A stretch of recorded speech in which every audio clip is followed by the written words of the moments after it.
Hello friends, मेरा नाम है विनोद और आज हम सीखेंगे कि कोई भी हमें ट्रेडिंग करनी है मंथली, वीकली या डेली, तो वहाँ पर हमने जो टाइम फ्रेम वाला सीखा था लास्ट वीडियो में, उनको हम कैसे आइडेंटिफाई करेंगे कि किस वाले चार्ट में कौन सा टाइम फ्रेम हमें देखना है।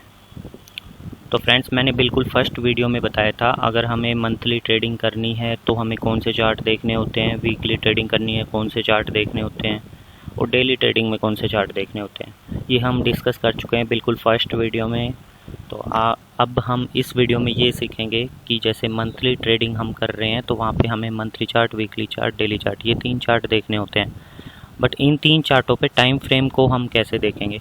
जैसे मंथली चार्ट जब हम देखेंगे तो वहाँ पर वो जो चार्ट होगा वो हायर टाइम फ्रेम वाला होगा, उसको हम हायर टाइम फ्रेम बोलेंगे। जो वीकली चार्ट होगा वो इंटरमीडिएट टाइम फ्रेम होगा। डेली चार्ट जो होगा हमारा वो लोअर टाइम फ्रेम होगा।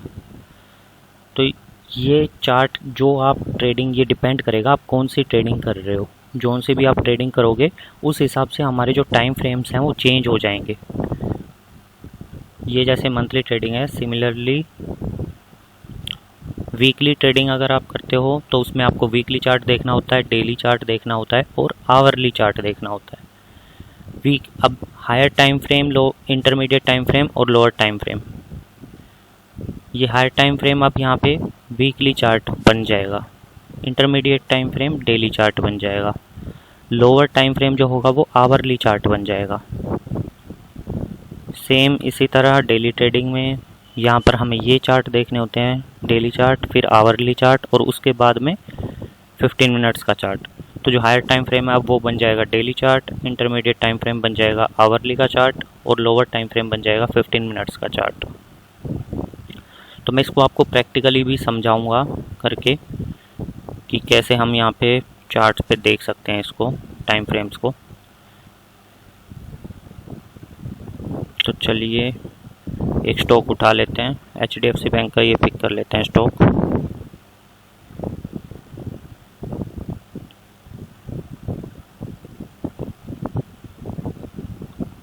तो इसको जूम कर देता हूँ एंड ये अभी टूल्स वगैरह की ज़रूरत नहीं है हमें, इसको हटा देता हूँ मैं। तो फ्रेंड्स, जैसे ये अब आपको देखना होगा मंथली ट्रेडिंग अगर हमें करनी है, मंथली ट्रेडिंग का मैं एग्जांपल देता हूँ। हमें 1 मंथ पे क्लिक करेंगे ताकि एक कैंडल 1 मंथ की आएगी। अब यहाँ पे एक कैंडल 1 मंथ की है, इसको जूम कर देता हूँ। तो फ्रेंड्स, जैसे यहाँ पे मैंने बताया आपको मंथली चार्ट देखेंगे सबसे पहले, फिर वीकली, फिर डेली। तो अब मंथली चार्ट हम देख रहे हैं, उसमें higher time frame. Higher time frame में जैसे मैंने लास्ट वीडियो में बताया था हमें क्या देखना होता है, पहले एक सप्लाई जोन और एक फ्रेश डिमांड जोन मार्क करना होता है, फ्रेश सप्लाई जोन और फ्रेश डिमांड जोन। और फिर उन दोनों के बीच में रिट्रेसमेंट लाइन ड्रॉ करनी होती है जिससे ये पता चले कि कर्व कहाँ पे है। कर्व मतलब मार्केट प्राइस, ये जैसे ये ब्लू लाइन है ना, ये मार्केट प्राइस है। तो उससे पता चलेगा मार्केट प्राइस सप्लाई जोन के पास है, डिमांड जोन के पास है। वहाँ से हमें आइडिया मिलेगा कि हमें बाय करना है स्टॉक को या सेल करना है। तो चलिए यहाँ पे अभी हम डिमांड जोन मार्क करने के लिए मार्केट प्राइस के नीचे डिमांड जोन ढूंढना स्टार्ट करेंगे।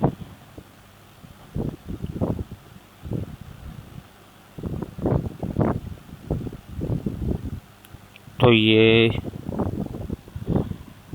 फ्रेंड्स देखो, लेग कैंडल है, ये दोनों बेस कैंडल हैं और ये बेस कैंडल, इसकी विक देखो कितनी बड़ी है।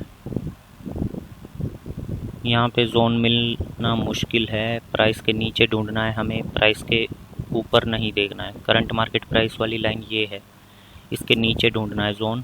तो ये तो बेसिंग कैंडल्स है, मैं यहाँ पे एक लाइन मार्क कर देता हूँ ताकि हमें आसानी हो जाए।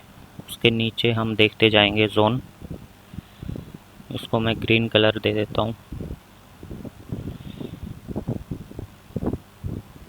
अब हमें इस वाली के नीचे ढूंढना है जोन।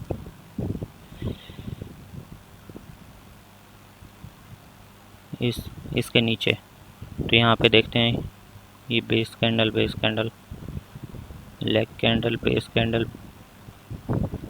ये leg candle, base candle, leg candle, leg candle.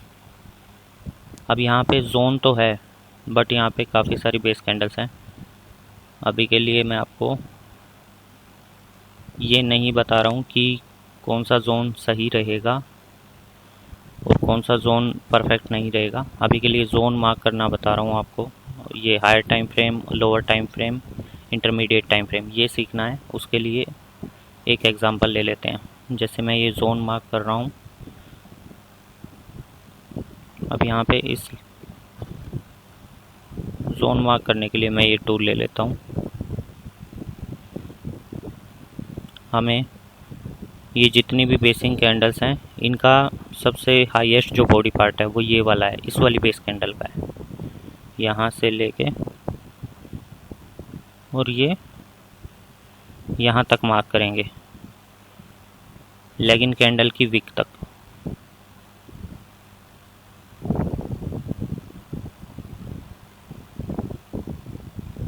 तो ये हमारा मार्क हो गया यहाँ पे डिमांड जोन।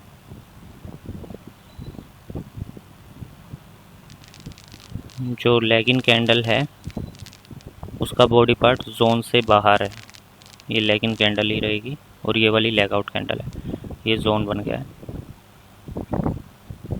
अभी इस मार्केट प्राइस के ऊपर हमें एक सप्लाई जोन भी ढूंढना है। तो इसके लिए यहाँ से देखना शुरू करते हैं। इस लाइन के ऊपर देखेंगे, इसको मैं रेड कलर दे देता हूँ।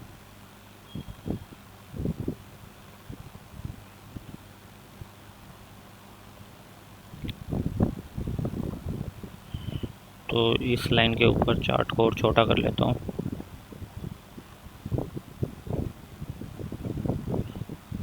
अब यहाँ पे हमें देखना पड़ेगा कि प्राइस इससे ऊपर कभी गया है इस लाइन के ऊपर या नहीं। ये देखिए 1996 में ये ओपन हुआ था, मार्केट में आया था स्टॉक HDFC का। तो जब से ये ओपन हुआ है तब से लेके ये हाईएस्ट यहीं पे है, इससे ऊपर कभी गया ही नहीं है स्टॉक का प्राइस। 1721 के आसपास जो है इसका हाईएस्ट था, इसके ऊपर कभी मार्केट प्राइस गया ही नहीं है। तो ऐसी सिचुएशन जब भी आएगी, जब भी हमें सप्लाई जोन नहीं मिलता है, सिर्फ डिमांड जोन तो मार्क हो गया हमारा, बट करंट मार्केट प्राइस के ऊपर हमें सप्लाई जोन मार्क करना था, बट सप्लाई जोन है ही नहीं, इसके ऊपर प्राइस कभी गया ही नहीं है। इसका मतलब ये जो प्राइस अभी चल रहा है करंट में, ये ऑल टाइम हाई के पास चल रहा है। तो जहाँ पर भी सप्लाई जोन नहीं होता है, market price all time high के पास होता है या सप्लाई जोन नहीं होता है, ऐसी सिचुएशन में हम उसको ये मार्क करेंगे लो ऑन द कर्व। प्राइस जो है वो डिमांड जोन के पास में है, डिमांड जोन के पास में है प्राइस, और सेकंड थिंग कि सप्लाई जोन है ही नहीं। दोनों ही सिचुएशन में हम इसको लो ऑन द कर्व मानेंगे। लो ऑन द कर्व मीन्स हमें यहाँ पे लॉन्ग करना है, हमें इसको बाय करना है। अगर सप्लाई जोन होता और current market price demand zone के पास होता, जैसे मैंने आपको उसमें बताया था प्रेजेंटेशन में, कि जब हम रिट्रेसमेंट लाइन ड्रॉ करते हैं वहाँ पे हम देखते हैं current market price supply zone और डिमांड जोन में से किसके पास है या फिर इक्विलिब्रियम है। तो इसके पास में होता तो ये इसको बाय करते, हम लॉन्ग करते। अब सप्लाई जोन है ही नहीं, तो हम इसको, चाहे ये डिमांड जोन के यहाँ पास में है, चाहे ये करंट मार्केट प्राइस यहाँ पर भी होता, तब भी हम इसको बाय करने का डिसीज़न लेते, लॉन्ग करने का, क्योंकि हमारे पास कोई सप्लाई जोन है ही नहीं। इट मीन्स कि ये हमें आइडिया नहीं है ये स्टॉक का प्राइस कहीं भी जा सकता है, ऊपर का हमें किसी को भी आइडिया नहीं है कि कहीं तक भी जा सकता है ये प्राइस, इसलिए हम इसको बाय करने का डिसीज़न लेंगे। अब ये हो गया हमारा higher time frame. Higher time frame के बाद इंटरमीडिएट टाइम फ्रेम हमें देखना है, जो कि वीकली चार्ट देखना पड़ेगा उसके लिए हमें। ये मंथली चार्ट था, एक कैंडल एक मंथ की थी, अब हम वीकली चार्ट देखेंगे। इसमें एक कैंडल एक वीक की है।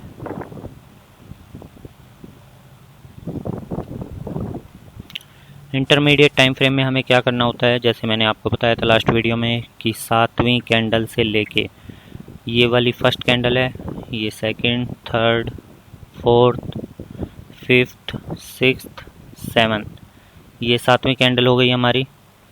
यहाँ पे हमें हॉरिजॉन्टल लाइन मार्क करनी है। तो एक हॉरिजॉन्टल लाइन मार्क करने के लिए मैं कर देता हूँ फ्रेंड्स कंट्रोल H।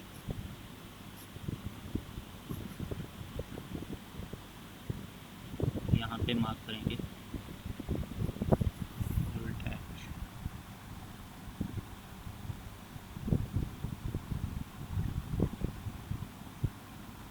सबसे पहले एक वर्टिकल लाइन मार्क करेंगे और उसके बाद में हॉरिजॉन्टल। इसको अभी डिलीट कर देते हैं। 3 4 5 6 7 यहाँ पे वर्टिकल लाइन मार्क करेंगे पहले।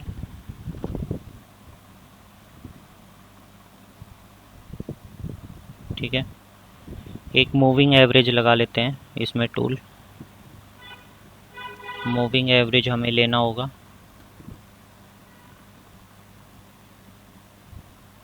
मूविंग एवरेज को हमें, ये अभी बाय डिफ़ॉल्ट 9 आता है, इसको हमें 50 का लेना मूविंग एवरेज।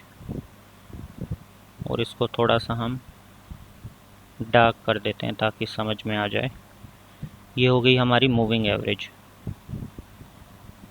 अब यहाँ पे जहाँ पर ये वर्टिकल लाइन और ये मूविंग एवरेज ये दोनों आपस में इंटरसेक्ट कर रही हैं, मिल रही हैं आपस में, वहाँ पे हम ड्रॉ करेंगे हॉरिजॉन्टल लाइन। यहाँ पे हम ड्रॉ करेंगे हॉरिजॉन्टल लाइन। अब देखिए फ्रेंड्स, ये वाली जो लाइन है और ये वाली जो लाइन है, इन दोनों के बीच में मूविंग एवरेज आ रहा है। ये जैसे मैंने आपको बताया था 3 से 6 के बीच में अगर मूविंग एवरेज आ रहा होगा 3 से 6 के बीच में, तो इसका मतलब है कि ये हमें सिग्नल दे रहा है डाउन ट्रेंड का।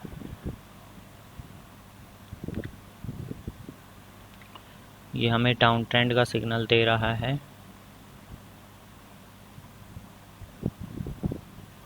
ये देखिए, वहाँ पर हमने डिसीज़न लिया था बाय करने का और ये हमें बोल रहा है कि ट्रेंड जो है वो डाउन ट्रेंड है। ये मूविंग एवरेज यहाँ 12 से 3 इस पोर्शन में अगर होती तो इसका मतलब ये हमें सिग्नल देता, इंटरमीडिएट टाइम फ्रेम हमें सिग्नल देता कि अप ट्रेंड है। यानी कि हमने जो बाय करने का डिसीज़न लिया वो सही है। ये ट्रेंड हमारे अगेंस्ट नहीं है, हमारे खिलाफ नहीं है, ये ट्रेंड हमें सपोर्ट करता तो हम फिर लोअर टाइम फ्रेम पे जाके डिसीज़न लेते। बट अभी ट्रेंड हमें सपोर्ट नहीं कर रहा है, ट्रेंड हमारे ऑपोजिट है। जो कर्व थी उसने हमें बाय करने का डिसीज़न दिया था कि हम बाय कर सकते हैं, लो ऑन द कर्व था क्योंकि कोई भी सप्लाई जोन नहीं है। बट जो ट्रेंड है वो हमारे अगेंस्ट है, ट्रेंड हमारे अगेंस्ट है, तो हम यहाँ पे डिसीज़न नहीं ले सकते हैं इसको ख़रीदने का। इस स्टॉक पे हम ट्रेडिंग नहीं कर सकते, ये रिस्की हो जाएगा। ठीक है, तो इसमें हम लोअर टाइम फ्रेम मार्क नहीं करेंगे। लोअर टाइम फ्रेम के लिए हमें डेली चार्ट देखना होता है, बट अभी यहाँ पे ट्रेंड मैच नहीं कर रहा है तो इसलिए हम इसको यहीं पे रोक देते हैं और कोई स्टॉक देखते हैं फ्रेंड्स। सपोज़ आयशर मोटर का देख लेते हैं।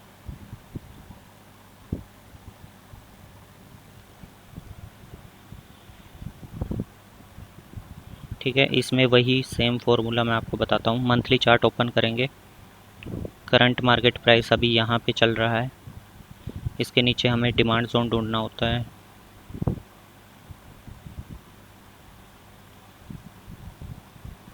ये देखिए, बेस कैंडल बेस कैंडल, ये लेग कैंडल है बट बेस कैंडल काफ़ी बड़ी है इससे, इस लेग कैंडल से बेस कैंडल काफ़ी बड़ी है, तो हमें इसके नीचे ढूंढना होगा। ये बेस कैंडल, इसके नीचे ढूंढना होगा। यहाँ पे एक लाइन ड्रॉ कर देता हूँ।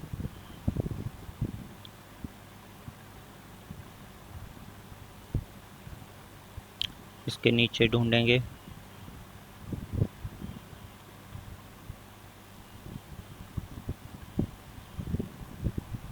यहाँ पे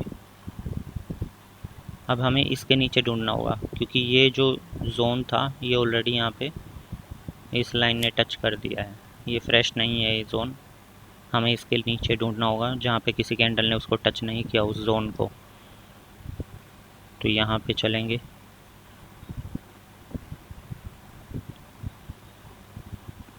यहाँ पे देख लेते हैं।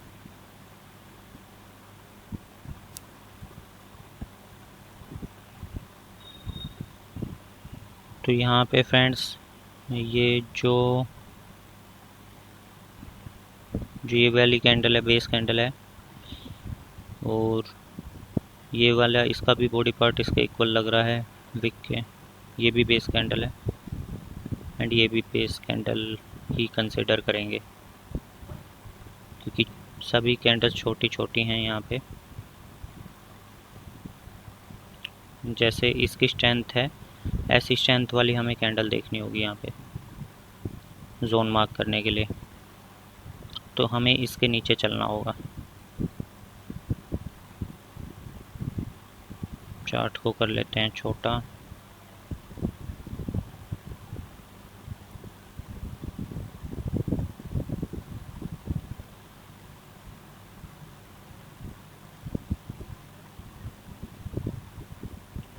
यहाँ पे देखते हैं फ्रेंड्स, यहाँ पे कोई जोन मिल जाता है तो अब हमें इसके नीचे देखना होगा, क्योंकि कैंडल की जो बॉटम शेडो थी वो यहाँ पे थी। ये लेग आउट कैंडल है, ये लेग कैंडल है, लेग कैंडल है, ये बेस कैंडल है। यहाँ पे जोन मिल सकता है। तो ये वाली बेस कैंडल है, यहाँ पे हम मार्क करेंगे।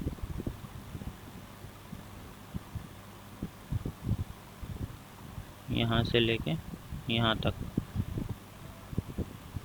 ये लेग आउट कैंडल, ये लेग इन कैंडल, ये बेस कैंडल, ये हो गया हमारा डिमांड जोन। बॉडी पार्ट ज़्यादा है विक से, ठीक है। ये हो गया हमारा डिमांड जोन। अब हमें करंट मार्केट प्राइस के ऊपर ढूंढना है सप्लाई जोन। अभी जो करंट मार्केट प्राइस चल रहा है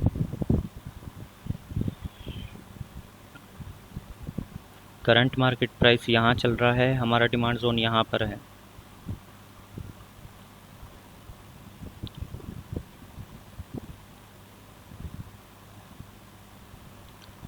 तो हमें इसके ऊपर सप्लाई जोन भी ढूंढना होगा एक मार्क करने के लिए। चलिए देखते हैं इसके ऊपर प्राइस कभी गया है या नहीं। इसको रेड कलर दे देते हैं। इस करंट मार्केट प्राइस के ऊपर देखना था, तो यहाँ पे ऑलरेडी कैंडल है, इसके ऊपर देखेंगे सप्लाई जोन। चार्ट को कर लेते हैं जूम आउट। ये देखिए यहाँ से शुरू हुआ था चार्ट 1996 से, और ऑल टाइम हाई के पास चल रहा है।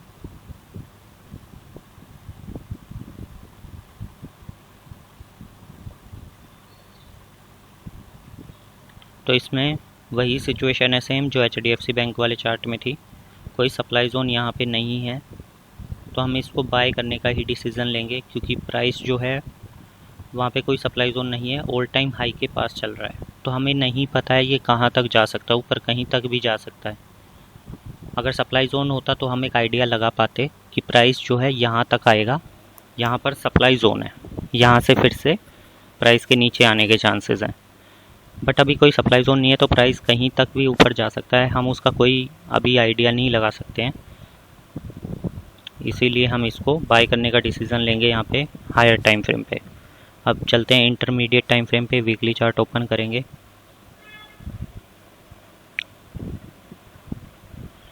और वीकली चार्ट में हम सातवीं candle, first, second, third, fourth, fifth, sixth, seventh, ये हो गई सातवीं कैंडल। यहाँ पे हम ड्रॉ कर देंगे। वर्टिकल लाइन,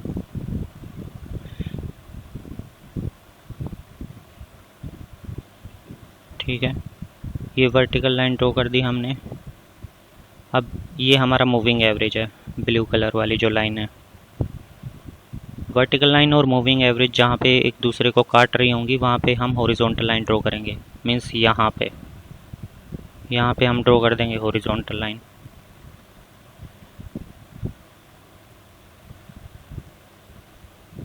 तो अभी फ्रेंड्स, अभी जो मूविंग एवरेज है वो इस पोर्शन में है, 12 से लेके 3 इस वाले पोर्शन में है, यानी कि ये अप ट्रेंड है। जो हमने यहाँ पे डिसीज़न लिया है हाई टाइम फ्रेम पे वो बाय करने का लिया है। और वीकली जो हमारा इंटरमीडिएट टाइम फ्रेम है वो हमारा अप ट्रेंड है, यानी कि वो हमारे अगेंस्ट में नहीं है, वो हमें सपोर्ट कर रहा है। ट्रेंड हमें सपोर्ट कर रहा है कि हम बाय कर सकते हैं। अगर ट्रेंड यहाँ पर होता, डाउन ट्रेंड होता और हमने बाय करने का डिसीज़न लिया था तो इस स्टॉक में हम ट्रेडिंग नहीं कर पाते, क्योंकि ट्रेंड हमारे अगेंस्ट हो जाता। हम उसे खरीदना चाह रहे हैं, ट्रेंड कह रहा है कि वो डाउन ट्रेंड है, वो हमारे अगेंस्ट हो जाता। वो हमारे अगेंस्ट नहीं होना चाहिए, हमारे खिलाफ नहीं होना चाहिए। ये जो मूविंग एवरेज है या तो ये इस पोर्शन में होनी चाहिए या फिर इस लाइन के इक्वल, यानी इस लाइन के आसपास, तब भी हम उसको कंसिडर कर सकते हैं। अप ट्रेंड हम उसको मान सकते हैं अगर वो इस लाइन के पास में भी रहेगी मूविंग एवरेज। लेकिन ये क्लियरली सिग्नल दे रही है ऊपर की तरफ, ये अप ट्रेंड है। अब हमें डिसीज़न लेना है लोअर टाइम फ्रेम पे। इसके लिए हमें चलना होगा डेली चार्ट पे। तो चलिए, अब डेली चार्ट पे हमें बाय करने के लिए डिसीज़न लेना है। तो बाय करने के लिए एक डिमांड जोन तो चाहिएगा जहाँ पे हम स्टॉक को खरीद सकेंगे। अभी करंट मार्केट प्राइस के नीचे फ्रेश डिमांड जोन ढूंढ लेते हैं डेली चार्ट पे।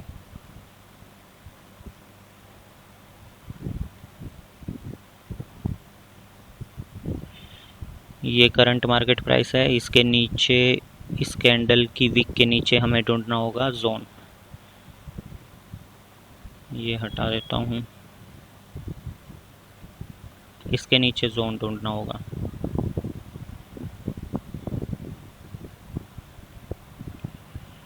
तो फ्रेंड्स, यहाँ पे तो विक कैंडल्स हैं, सॉरी बेस कैंडल्स हैं यहाँ पर, तो हमें इसके नीचे ढूंढ जाना होगा डिमांड जोन ढूंढने के लिए। इस कैंडल के नीचे देखना होगा। इस कैंडल की विक काफ़ी बड़ी है, इसकी बॉटम शेडो के नीचे हम देखेंगे। तो इसके नीचे हम इधर आएंगे, इसके नीचे यहाँ पे देखेंगे जोन। ये देखिए, बहुत अच्छी लेग आउट कैंडल है, बहुत अच्छी लेग इन कैंडल है, और ये 3 बेसिंग कैंडल्स हैं। ये हमें मिल गया डिमांड जोन।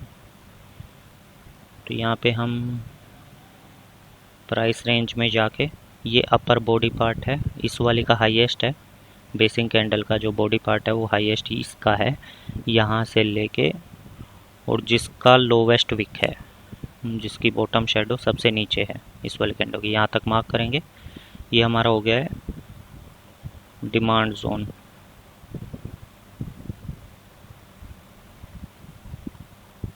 ठीक है फ्रेंड्स, ये मार्क हो गया डिमांड जोन।